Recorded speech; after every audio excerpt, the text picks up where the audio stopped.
Welcome back, and today, very exciting, we're talking about butterfly gardens. Oh, this time of year, we love it. Joined by Kelly Toadvine, Master Gardener here. So let's get right to it. You brought in a couple different things to show us Yes, of I did. how we can get the perfect butterflies to our garden. What do we need to know? Okay, a couple of things you need to know is to have a true butterfly garden, you have to be able to feed the butterfly, and you have to be able to feed the butterflies young, the caterpillars. Right. So you have to have plants that the butterflies will use for nectar. And then each butterfly has its own particular food that it chooses. Okay. And the mother butterfly knows what plant to lay her eggs on. Most people are familiar with the monarch butterfly and using milkweed. Right, we talk about this one a lot. Yes, right. we do talk about this one a lot.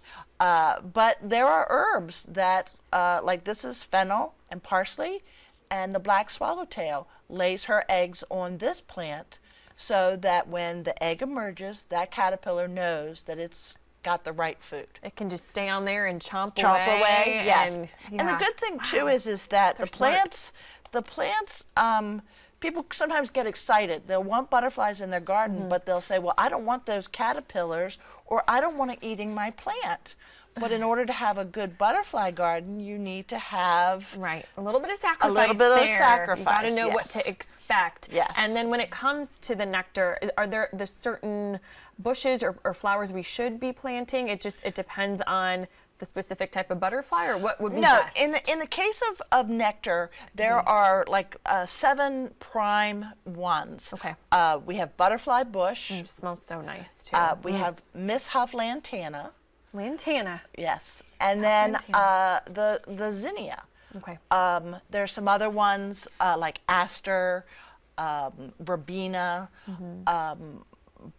and you can look up and find there's about 7 key ones that they will use. Now, a monarch or a butterfly will try other things, and you'll see them in your garden. But if you're really trying to encourage butterflies, you want to get those ones that we call magnets for butterflies. And are any of these, we can still plant them now? Oh yes, all of them? We Okay. could, yes, with good watering, yes, you could plant all of these. Now, something else I want to remind people too is that if you want to have butterflies and caterpillars, then you need to be good stewards about chemicals.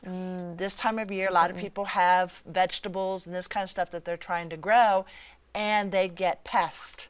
And so their first thought is, well, what can I put on my plants to eliminate that pest? Well, you need to be careful because those chemicals that you put on your plants may not be Conducive to Conducive your caterpillars and yes, butterflies. So maybe even do it in a separate section if possible too. Exactly. Okay, that's good to know. Something else to consider too when you're creating a butterfly area is move your bird feeders away from your butterfly area, because there are a lot of birds, when they are feeding their young, they will harvest and take those big caterpillars, or even take a butterfly.